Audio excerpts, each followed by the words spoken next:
Bonjour et bienvenue dans cette nouvelle vidéo. Aujourd'hui, on va voir comment faire une boucle sur les colonnes d'une arrêt, donc un tableau virtuel. Alors, nous avons vu précédemment comment enregistrer un tableau dans une arrêt, donc je n'y reviens pas, c'est toute cette partie surlignée.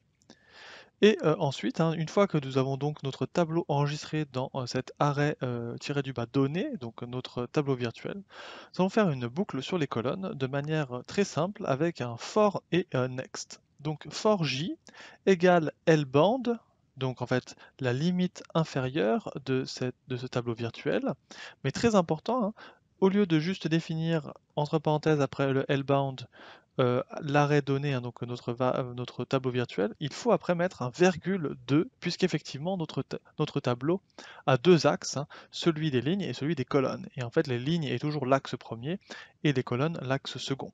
Donc il faut bien mettre ce virgule 2. Jusqu'à ubound, donc en fait la valeur en fait supérieure, la borne supérieure, arrêt donné, virgule 2 aussi de la même manière. Donc vraiment très important, c'est de ne pas oublier ce virgule 2, sinon on va en fait chercher les limites des lignes et non pas des colonnes.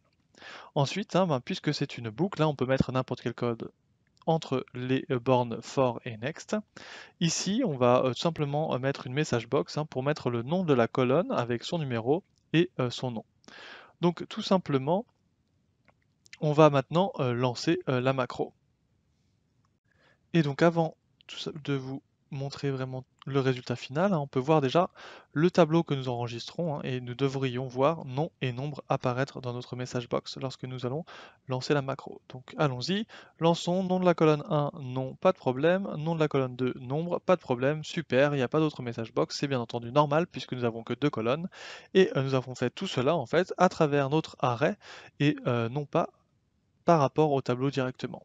Alors bien entendu ici, nous ne voyons pas énormément de différence en termes d'exécution, mais il faut bien penser que sur un tableau que nous décuplerions, donc avec énormément de colonnes et énormément de lignes, il y a une très grande différence sur le temps d'exécution de la macro lorsque nous utilisons une arrêt plutôt que d'utiliser directement une boucle sur le fichier lui-même dans la feuille Excel.